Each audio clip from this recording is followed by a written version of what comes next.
Good day. Sean Tobin here for Steady Harbor Counseling. Today I'm going to provide you with a free presentation on improving mental performance in sport. I'm going to specifically talk about hockey referees because this is who the presentation was originally designed for. I'm a hockey referee myself. In addition, I'm also the officiating coach lead for Hockey Canada. So I'm going to provide you with the presentation, but a lot of what I'm going to talk about can be used in other sports as well, and even outside of sport, frankly. So I'm going to provide this in 30-minute durations. We're going to do this in a variety of parts. The reason we do that is because the presentation is about 2.5 hours to give. And so I want you to really focus on some of the material that we're providing and really take your time and practice some of the exercises as we go through. With that being said, let's get started. So the presentation is called Acting Our Way to Improve Mental Performance. The ACT in this stands for Acceptance and Commitment Therapy, and that's the type of approach we're going to be using throughout this presentation. Though we are going to be using a variety of techniques when talking about sort of some of the ways you can manage anxiety when you're performing as an athlete. My contact information is there as well below. Feel free to reach out to me on YouTube or you can send me an email. So the goal of this presentation is to learn more about how the brain is structured as well as its impact on officiating performance. In addition, we want to learn strategies for coping with anxiety while working as an official and beyond, and ultimately learn skills for building self-confidence as an official. A couple of things I want to highlight about this presentation. So, as I mentioned, we're going to be using an ACT-based approach, acceptance and commitment therapy. Don't worry, I will explain this as we go through. So we're going to be using these techniques to approach mental performance. It is one type of approach to manage anxiety and increase performance. There are other types as well.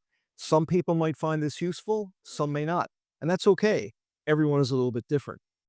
The presentation is designed to be an introduction to the approach. I will make more resources available on a website that I'll share with you. In addition, we'll put some links below in the notes as well. One thing that I really want to stress here, your brain will tell you not to try some of the techniques during this session. We're going to talk about mindfulness techniques, and this talks a bit about how your brain sort of gives you messages that are not always helpful. Don't worry, we're going to get into that a little bit more. So, in spite of the fact that your brain might say, hey, this is not going to work, don't do this, I'm going to suggest you do them anyway. Telling you to try the exercises, even if your brain tells you not to, is the same advice that I give to clients when I see them in my clinic. Basically, if you try them, there's a chance they might work. This is an experiment. There's a chance they may not work. I can't guarantee that.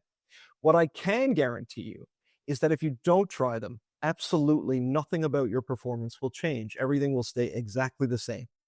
So I'm guessing you're here because you want to develop some of these skills and want to get better at managing anxiety on the ice. So let's give it a try, dedicate ourselves to doing it, and then we'll see how it goes after. Great. So let's start with a brief introduction of your brain. So this is a cross section of the brain. Basically, if we just cut it down the middle, okay, this is the cross section you're seeing here. The cerebrum, this is this part up here, okay? This sort of folded pieces of your brain right here. This is responsible for all voluntary movements and for interpreting incoming sensory data, plus all the what we know to be as higher functions that make us human, such as reasoning, emotion, capacity for abstract thought, learning, and so on. This guy down here is the cerebellum, also called the little brain. So the responsibility here is for coordinating physical movements and aspects of language and memory. Your cerebellum is actually somewhat trainable. We're going to spend a lot of time focusing on this area in here. This is what's known as the limbic system. And this comprises all of the ancient brain regions. So it has the amygdala, the hippocampus, and the hypothalamus. The limbic system is an emotional machine, and it reacts only to drives and instincts, which you experience as feelings and impressions. The frontal cortex, up here, comprises the parts of the new brain. It's a lot more considerate than the limbic system. Your frontal cortex deals only with facts and logic. Okay, that's what this is for up here. Okay, and guides empathy, moral justice, and social conscience. Your frontal cortex is actually the only part of your brain that thinks. The limbic system here is more of an automatic process, and we'll talk about that shortly. Let's start by talking about the chimp brain. The chimp brain actually controls the fight, flight, or freeze response. It is also a first responder for all sensory information. It processes and reacts to sensory input data up to 5 times quicker than the professor brain. So basically, when information comes in, it goes a high route, which going to the professor brain, and it goes a lower route, means it goes to the limbic system. But for survival, it has to go to that limbic system faster so that we're ready to fight, flight, or freeze, right? This is an evolutionary thing that we have. The chimp brain also only thinks in black and white. It is only concerned about your survival. Things are only right or wrong. There are no nuances with the chimp brain. The chimp brain is also very paranoid. It is only concerned about your survival. This is an evolutionary thing that our brain has in this limbic system, and thank God it does, because otherwise we wouldn't be around. But it's only concerned about your survival. It puts that above everything. But here's the problem with the chimp brain. It's not good at distinguishing what we call a real threat, so life and death, from a fake threat, like officiating a big game or public speaking. Most of the stressors our chimp processes are actually threats to psychological safety and to our psychological world rather than our physical world. So what this means is that your chimp brain often acts irrationally. It doesn't care if things are reasonable or feasible. Does that make sense? Let's talk about a little bit more detail. So this is your brain, okay? This is a cross section of your brain. It's about the same size. This is your cerebrum up here, and in this part down here, all of this guy right here, this is your limbic system. So first, if we take out our limbic system, this is really important, you'd be dead. But more importantly, for our purposes, we've taken this out just kind of to show you what this looks like. Okay, the limbic system, this would be inside the brain. So when information comes into the brain, whether it's something we see or hear or listen to, it takes two paths. Okay, it goes a high route, which goes to the professor part of the brain, and it goes a lower route to the chimp brain. It goes to the chimp brain, though, 5 times faster. It has to do that because in a physical emergency, we need to be ready to react now. Okay, immediately. So if you run into a bear, you need that fight, flight, or freeze response. You need the limbic system brain to fire off all the chemicals so that we're kind of ready to fight or run or whatever. As an example of this, think about when you were a kid, or maybe you've done it as an adult as well, when you burned your hand on a hot stove. So you touch the stove and you pull it away. When do you feel pain? The answer is not immediately. You're pulling your hand away before you feel the pain, before you know what's going on, because that is what the limbic system has told you to do. Pull that hand away because it's gotten the information immediately. It's only after you pull it away that you actually feel the pain. So that's why your limbic system exists. It's there to protect you for immediate physical harm. The problem is we don't need that as much as we once did. It's not to say that we never need the limbic system. Of course we do. However, now what it does is it hasn't evolved to the point where it doesn't treat physical threats and psychological threats differently. So if you ask people, for example, what are their two biggest fears in life, the two ones that come up most commonly are a fear of death, makes sense, and public speaking. Right? So people can be deathly afraid of public speaking. So what happens is they get up on stage to do public speaking, and your brain just kind of, your limbic system gets really tense. It fires these chemicals. You don't feel good. You feel nauseous. You got pain in your stomach. This is basically your limbic system saying, hey, look, I'm trying to protect you here from harm. I don't want you to be embarrassed or humiliated. So why don't you step down, right? So we'll talk about this a little later on, that sometimes the messages your brain gives you are not always helpful, okay? So there's times when we listen to the limbic system and there are times when we don't. So right now, though, the focus is just on understanding the difference between those two, what the limbic system does and as the chimp brain and the professor brain, which is your higher functioning part of the brain. Now let's talk a little bit about the professor brain. So the professor brain is in many ways the opposite of the chimp brain. Okay. It's actually the only part of your brain that can actually think, that, takes in information, processes it, rationalizes it, et cetera, et cetera. It's basically what we know as our voice of reason. This is the rational part of us, right? So sometimes our emotions get the better of us, and that's the limbic system firing off all these chemicals, and we get all kind of upset and bothered. And the professor brain is, when we're settled down, can actually kind of rationalize circumstances and situations. Essentially, what it does is the intellectual heavy lifting required for good decision making. Unlike the chimp brain, it deals only in facts, truth, and logic. But as I just mentioned, it is actually far slower than the chimp brain. And we talked about why that's necessary for evolutionary reasons, because sometimes we don't have the time to sit down and analyze facts, truth, and logic. We need to move and react now. And that's part of the evolution of our brain. There's nothing wrong with our brain that it does that. That is just how we are designed. For the purposes of this discussion, we're also going to talk about the computer brain.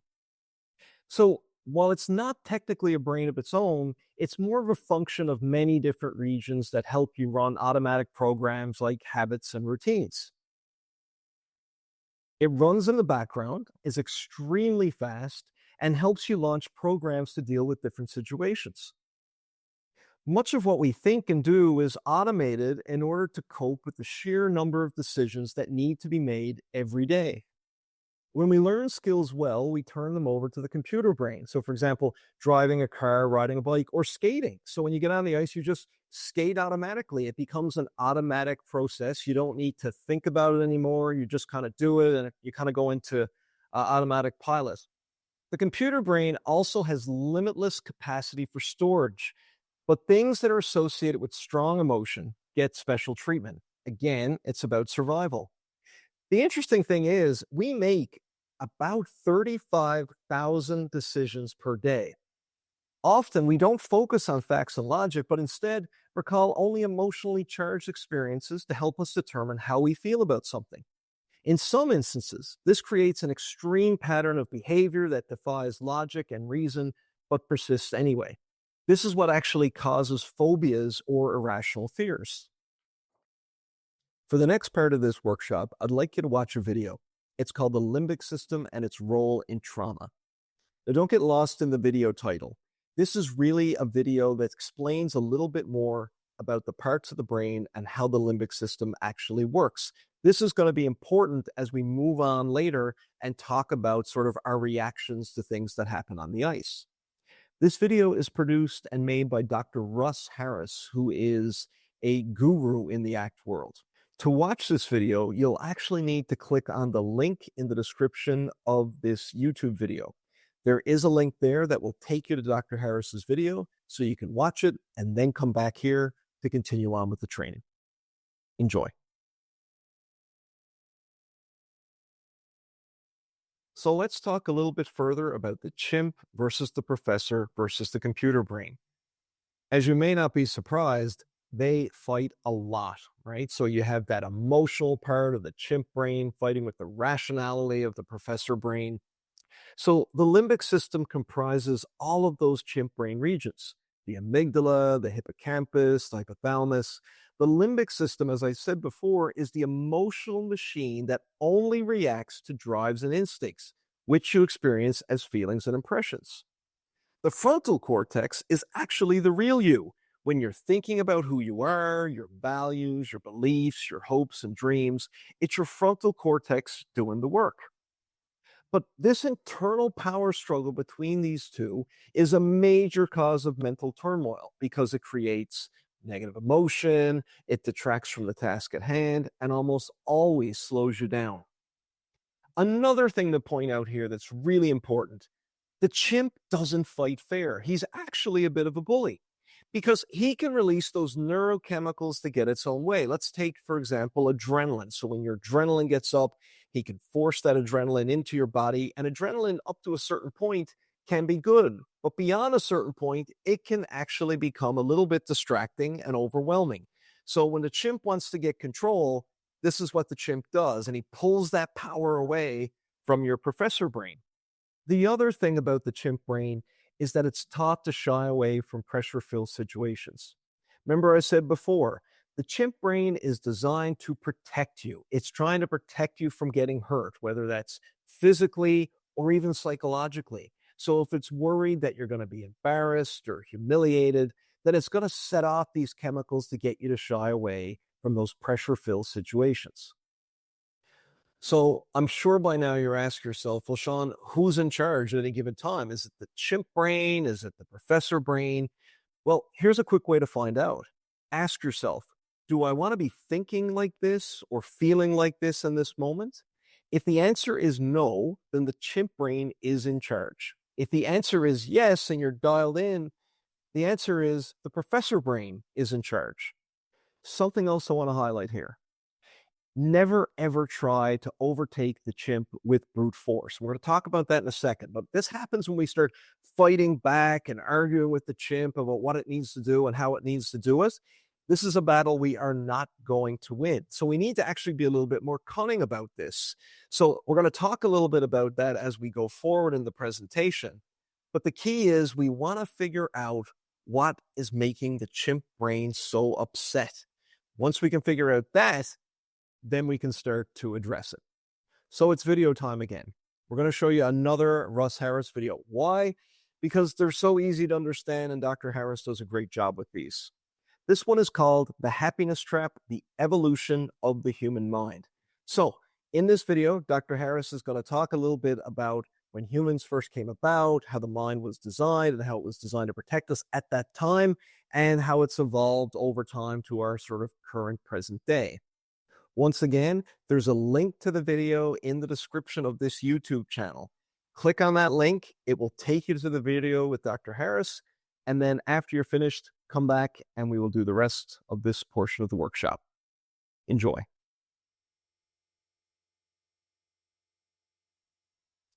So I hope that video explains a little bit about the evolution of the human mind and why sometimes our brain works and kind of seems to work against us when it shouldn't.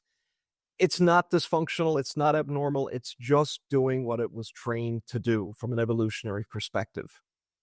And that's it. That is the first part of this workshop done. So give yourself a pat on the back. In this section, we talked a little bit about the brain. So let's go through a quick summary. So in session 1, we learned that there are 3 main parts to the brain: the cerebrum, the cerebellum, and the limbic system. So the limbic system is that emotional part of the brain. It's responsible for that fight, flight, or freeze response. It's concerned with safety and protecting you from what it perceives as psychological and physical threats. The cerebrum, on the other hand, is responsible for your rational thinking and your logics. That's that frontal lobe we talked about, right? So it's the only part of you that actually thinks, where the limbic system is an automatic reaction to a perceived threat or danger. In difficult situations, the limbic brain, or as we're calling it, the chimp brain, and the cerebrum, or the professor brain, actually fight for control. This is really important to understand as we go into future sessions for this workshop, because what we're trying to do is how do we get our chimp brain up to an optimal level of functioning whereby we can use it to help us, but still allow the cerebrum, the professor brain, to actually take control and focus on the things that matter for us. That's what we're going to be talking about in future sessions.